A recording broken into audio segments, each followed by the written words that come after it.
Unladylike Opinions. This is Our Kind of People, Season 1, Episode 4, Crabs in a Gold-Plated Barrel. I don't know why, but these Our Kind of People reviews be kind of long, but, bear with me. So,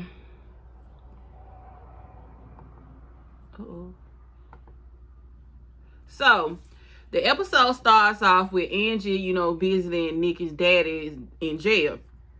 And she tells him she thinks it's time for him to meet Nikki to meet her father. And he says she needs one. She needs one after 17 years. And I'm like, duh. But she said she did the best she could, but Nikki got into some trouble when her mama passed. And he was like, Angie's mom used to send him pictures every month of Nikki, but since she said, but he know for some time some haven't been coming, so he knew something was wrong. So she looked shocked because I guess she didn't know. So she said her mom was everything to Nikki, and now she needs, more family in her life. And she said, I know we decided, you wouldn't be a part of her life. And he said, no, you made that decision, not me. And she walks like, I said walks. She was like, you made a decision that put you in jail. And he said, you made damn sure that I didn't forget that either. And she said, this was a mistake, and tried to get up and leave. And he started quoting this like, I don't know what kind of poem or something or whatever this is. I tried to Google and see was it something that I might have known, but I don't know. But he started quoting it, and it said, he said, whole life is in check, the whole weight of the state with his knee on my neck, and you think you come correct, black women full of fake, but in fact you disrespect, and you press and press and press and press and press with more knee on my neck. And the guard, and he was getting up, and the guard was like, sit down, inmate. He was still getting up, and so they come take him out. And so you see what her name is, Angie comes back home, and her aunt was like, where you been? She said, I had some business to handle, but she had the badge on. She had to hurry up and stick it in her purse. And she asked Nikki what she want done to her head now that she's gonna be the face of Eve's crown. She wants to do her hair, but Nikki was like, can I have breakfast before you make me a guinea pig? And she was like, we gotta figure out a style. And so the aunt said that, Angie was the talk of the town at the flea market. And she was like, they were saying about how the new Franklin Harris is, they was wondering if she has any claim to the Franklin money. And she said she trying to make her own money. And in walks Aunt Tizzy, or that's what Nikki called her. I think her name is Tizzy. And said, why y'all ain't tell me about the fine trade on the island or whatever? And she's gonna be the mistress of ceremony for the grand opening of Angie's store. So Nikki said she told Tizzy, you can take my bed, and she would sleep on the couch. And she said, oh, 5-star service at guest house prices. Not all of us are rolling in the Benjamins, or should I say Franklin. She looked at Angie, and Angie, she tells Angie like she is all over black social media, and when was she gonna tell her about her little family reunion? And Angie said, that is not my family. And Tizzy said, you used to be upset on Father's Day because you didn't have a father, and he didn't never acknowledge you, and now he is. And she said you should feel something. And Angie said she feel focused on her opening. And Tizzy said, someone distract me with a billionaire daddy. I'm with Tizzy on this. And he got to be a billionaire, but come on. And so I gotta figure out what is Angie's aunt name. I don't know. But the aunt said Eve is smiling down and toasting her with some brown. And I was like, is it Hennessy? And they tell her she did it, and she yelled, I did it. And Tizzy tell Nikki to go get her bags. And you see Teddy playing golf with an NBA player, and I forgot his name. And he tells him he is not trying to own him or any other man. He is going to be the majority investor of the Boston Tide. who will lead your team to victory by removing the shackles of white ownership. And Quincy tells, him, he would never be told to leave his blackness in the locker room at the Lewis Franklin Jr. Stadium. And the basketball player was like, he said, that's why you get a lot of respect for me, because you named it after your brother. And Teddy said before his brother was killed, he spent his life fighting by any means necessary to advance the cause. And he would not let his name or his activism be forgotten.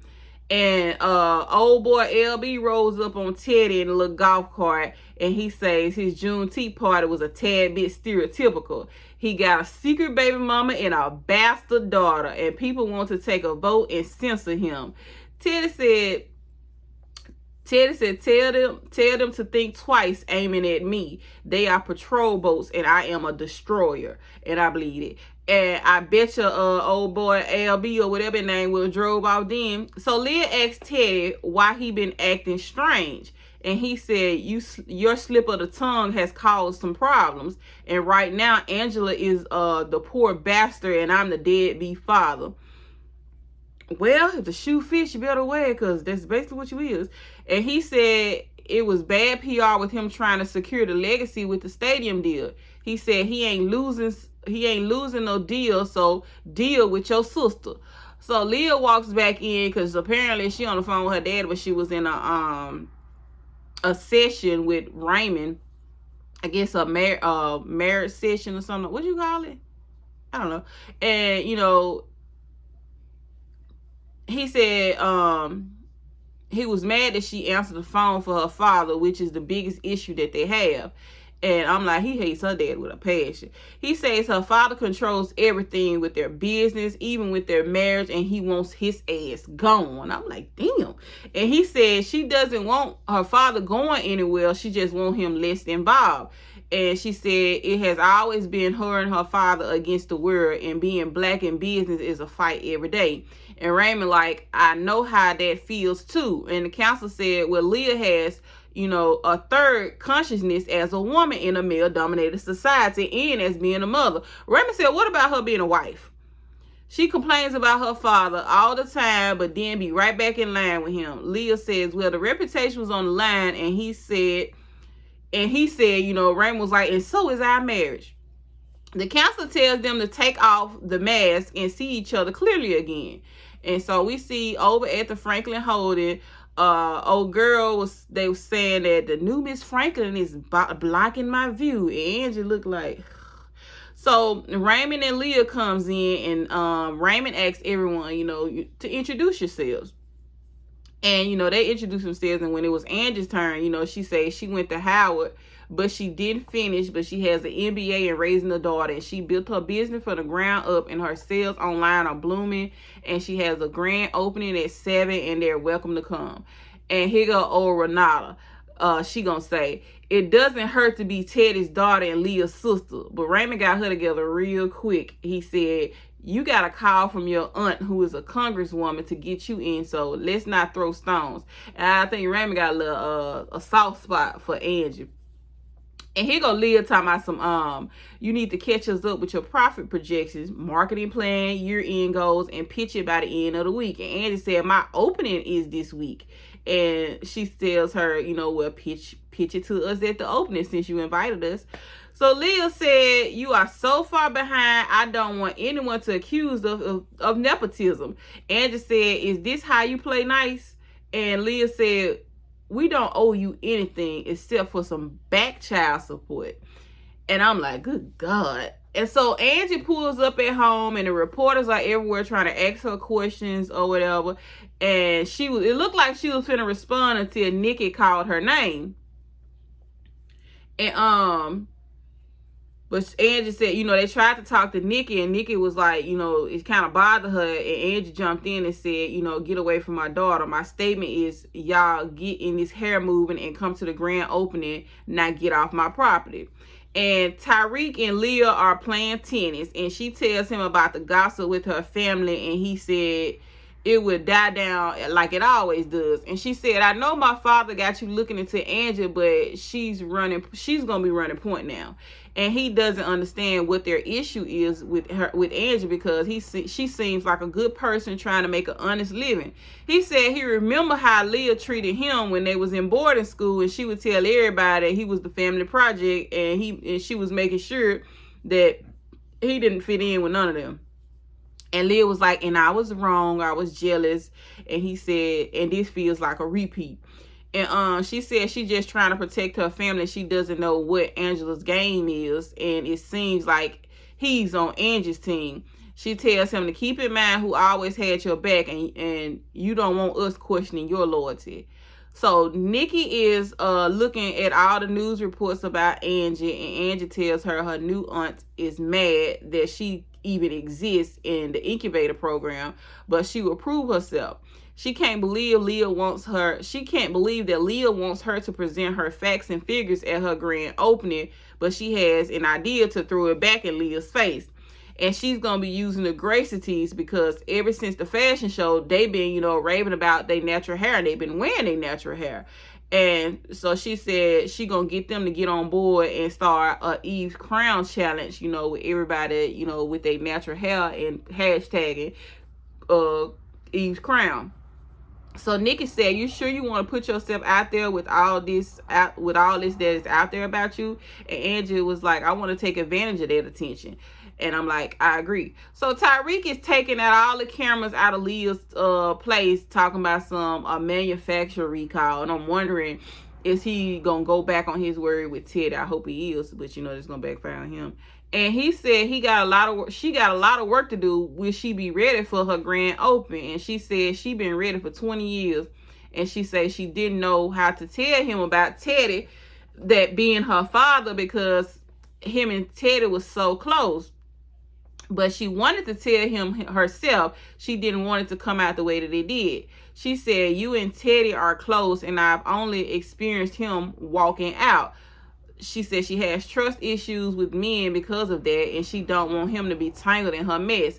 He said, is there something you want from the Franklins? And she was like, why does everybody keep asking me that? He said, that's how they think, and don't go poking the bear. And Angie tells him, you know what? We need to take some space. And he said, he gonna give her all the space that she needs. So you see Leah over there having dinner with Teddy, and he tells her he got Bradley Clark and the rest of the Boston Tide owners to agree to meet tonight to sign a purchase agreement. He got one of the top players, Lenny Briggs, to back him, and he wants the deal to be closed and signed tonight. And she said she needs to have dinner with Raymond tonight. It's very detrimental that she had dinner with him. And he said, and the deal needs to be closed today as well, before any more damage jeopardizes it. And he said when he is gone, the Franklin conglomerate, organization is hers and not Raymond's. But there is her sister Angie. And he said, you got the Gracities jumping at your every command, and you can't get a little Ruxby girl under control. So then Leah's phone rings, and it's someone telling her about a Gracities meeting that she didn't call for. And you see your flashback over there to Angie, and she got the women going live talking about their experiences with wearing their natural hair. And the lady said she was sitting down with a judge, and he said something about her hair, so she ended up becoming the judge and took his job basically. So Leah walks in and said, these amateur videos is not going to satisfy the requirements for your competitive program. And Angie said, I'm here and in the building my business, and I'm here and I'm building my business from nothing, and it's my time to get paid. And Leah said, you claim you was doing this to celebrate black hair and black women, but now it seems like you are using your customers as a payday. Angie takes her stuff and, leave, but, someone hands Leah a phone. So apparently they was recording, and they only recorded the part with her saying she here for a payday, basically. And Raymond is having a drink with Hank, trying to pitch his company's idea, but he really want an investment and some cash to buy out his company, Darman back. and he wants to look at Hank asks to look at the projected interest earnings report, and Raymond gets his people to, he was like, he called his people to try to get them to email him a copy of the reports, but it looked like he is locked out again, and he looked like he pissed. So Nikki is interviewing Taylor, and she says how she was a cheerleader and they were required to wear their hair in a high ponytail so that, you know, it can swing. And but she says hers didn't swing, and everybody laughed at her. And Nikki tells her, you know, she's amazing and she wants to post it in height with. Taylor told Nikki she wants to send her that because she want to post it and hype it up about, you know, the opening of the shop. She wants to post a pic of Nikki as well, so she could say she knew her before, you know, she blew up. Then she walks up to her and they almost kiss, and I'm like, what the hell? And but Lauren walks up and asks Nikki, can she talk to Taylor? And Nikki gonna holler out some, what's up, cuz? Oh, too soon. And I'm like, what the hell? So Lauren tells Taylor she has never been in love like this, and you know, she was ashamed, she was scared, and now, but she is ready to go public with their relationship. Taylor is excited, and she says she been wanting to be official with her. And when Lauren tried to kiss her, Taylor stops her and said, but you got to be nice to Nikki. And she said, she's your cousin and she is mad dope. And Lauren says she would try, and they got some making up to do. So Nikki asks Angie if they can talk, and she tells her she doesn't want to be the face of Eve's crown. She says that people love seeing people. She said people love seeing, she doesn't want to put herself out there to get bullied. And Angie says she understands, but it looks like, you know, Angie's wheels were turning, like something was going on in her head. And she says she's tell her she understand. And so then we got Leah and Teddy, and they are meeting with the owners. And one of the owners said that Teddy outperformed all of them financially when he looked at all the reports from last year. And then this be gonna say, who said Black lives don't matter? Like, my mouth was wide open waiting on Teddy or Leah to say something, and all I got was some crickets flying in. And so the man said before they sign the papers, they have to discuss the majority purchase of the team, and the owner's private life has been bearing on their business. He talks about his new family and his infidelities, especially with his wife's condition. He's talking about Teddy. And Leah finally gets a backbone and says, we take good care of my mother. Yeah, y'all put her in a home and let the other people take care of. But anyway, so Teddy said, this is not about none of that. Be a man and say what you really want to say. He said the bigger concern is him steering the franchise into a more political direction. In the urban location of the stadium, you intend to forego millions in sponsorship just to name it after a Black Panther. Teddy said he been nothing but transparent throughout his process, and his brother's activism is not an issue. An old colonel gonna say the brand that endorses them is concerned, and they have new potential buyers. Leah looks at Teddy and says, wow, you can put millions in their pocket and they still only gonna see your skin color. Teddy said, oh, I don't care how they see me at this point. It's how I see myself. And he's dealt with the Bradley Clarks of the world that feel the need to uphold their whiteness, even if it means destroying lucrative business deals. And he tells Leah, we are done here. And they walk off together, hand in hand, like father and daughter. So over at the DuPont, Raymond is having dinner with Leah. Finally, he was having dinner waiting on Leah, and she finally walks in, and she says she's sorry for being late. And Raymond said, I wasn't hungry anyway. But he knows what caused a rift in their marriage. And it was her father bailing out his company, Darman. And when I tell you I'm so sick of hearing that name that company, I'm so sick of him bringing it up. Like, I understand, but good God.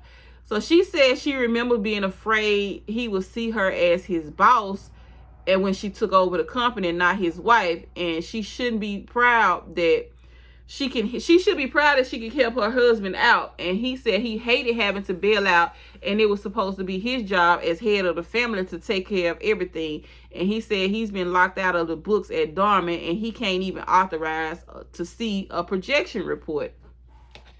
And she said, maybe it's an accounting thing, but he was like, I know Teddy is behind this. And her lying to him is always, her choosing Teddy over him.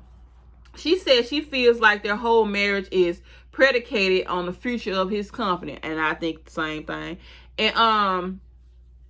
And she just wants to fix them and get back to being partner. And he said she got to figure out which partner she want to be standing next to, which assume like he want her to pick between him or her father. And so you see Tizzy walking in with Angie, and she said she wants to run her speech by her, but she sees Nikki's face wasn't on. She was taking Nikki's face off of Eve's crown, and she asked her, what happened? And Angie says Nikki was scared to put herself out there like that, and she wasn't gonna force her. So Tizzy said, well, I'll be available. She looks at her phone and tells Angie she has a problem. And it's a video that Leah took of Angie saying that she's there to get paid. And they got it labeled as Angela Von Franklin, family gold digger exposed. And Tizzy said, welcome to 2021 where anybody can get canceled. And so Angie pops up over at Leah's and asks, what? And Leah was like, what is you doing here? And Angie was like, why are you trying to destroy me? And she said if she was born in Leah's shoes, she would have used all the wealth and power to lift people up and not tear them down. And she told Leah she is a crab in a golden plated barrel. And Angie says you don't know what it's like to try and build something from ground up and have legacy for your children. And Angie says when you can coexist, the world sees us as sisters, and you're going to have to stop being mad.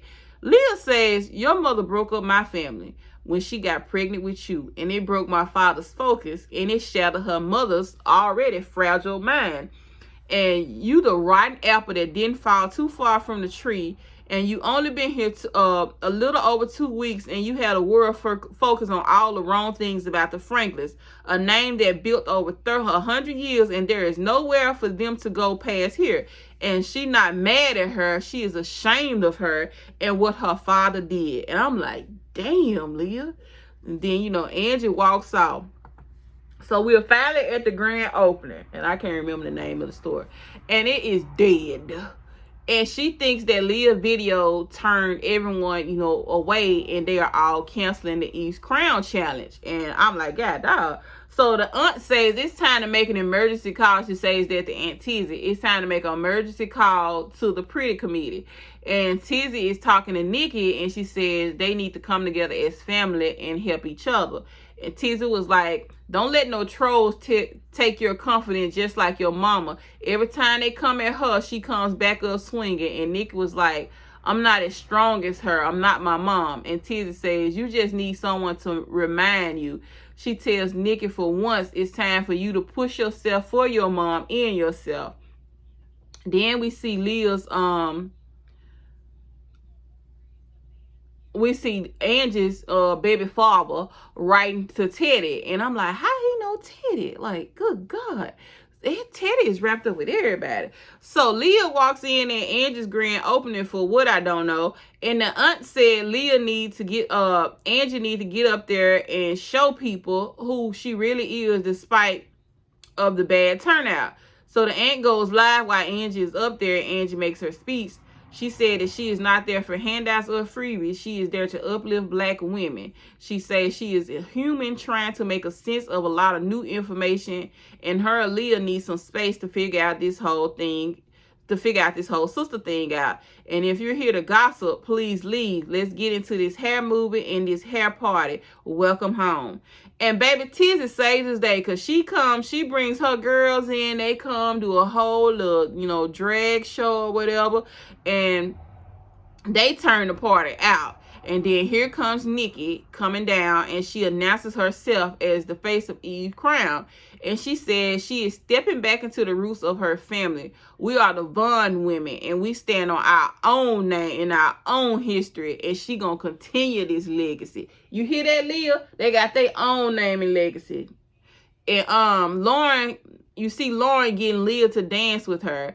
And, you know, now we're back at the Franklin Holding, and Teddy is telling old Colonel from KFC that he is not, that he is not going to tap dance around him being threatened by his success and not by his indiscretions.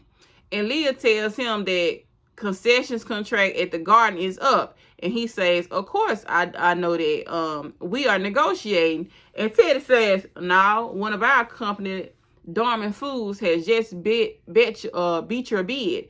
And Leah is caught off guard, but she plays in with him like she knew. And Teddy said, from now on, my name will be on everything in this place. Every plate, fork, bowl, cup, you name it. And you can keep the Boston Tide. And I'm going to start a new expansion team that will compete with you in your own city and cost you a fortune. Him and Leah toast and tell him, you dismiss. And he tells Leah he didn't mean that Aaron Spare thing he told her. He just wanted to motivate her. And she asks why he won't let her in. And she's fighting with Angela and lying to her husband while he is using his company, and he needs to stop. And she says she can see something is going on, and he tells her that he has Parkinson's. And this is about him not letting his life end in a cruel way. And his hand starts shaking, and she holds his hand. Angie asks Nikki if she is sure about this being the face of Eve Crown, as she doesn't want to pressure her. She says, I'm doing this for me, and I want to use my voice to build this dynasty. Tizzy comes in, and she says that the fine construction worker, left you a bottle of wine. And she goes outside, and it's Tyreek standing there, and he tells her to let him decide what he want to get caught up in. And he kisses her, and Taylor tells Nikki, how amazing she was, and she was comfortable in her own skin. And Nikki reaches in and kisses Taylor. Here we go, another rival, cousins against cousins. Leah is over there in her little lingerie calling Raymond, trying to see where he is, and she says they went another way with the Boston Tide deal, and he asked if she wanted to share the details. And of course she said no, but she wants to celebrate when he gets home. But he said he done took the chopper to New York, and he gonna stay at a penthouse, and he hangs up on her. And he asked the lady to give him some dirt on Teddy, and say Teddy is corrupt. He need to go. And he bailed out my company, but now he's trying to keep it from me. And she agrees that she would do it, but why did he ask her? And he said she's the best financial reporter in television. And she said, I am also your ex-wife. And I'm like, oh hell. And he said she's the only one he trusts outside of his family. And she asked, how is Leah gonna feel about this? And he was like, this is between me and you. And when the time is right, I'm going to destroy Teddy. I mean, he is out to Teddy. He does not like that man. With great points, but good God. But I think you married Leah for a motive anyway. But anyway, that was the end of the episode. And that was my review of Our Kind of People. Sorry it's late. Wi-Fi issues. I'll get back to you guys later. Bye.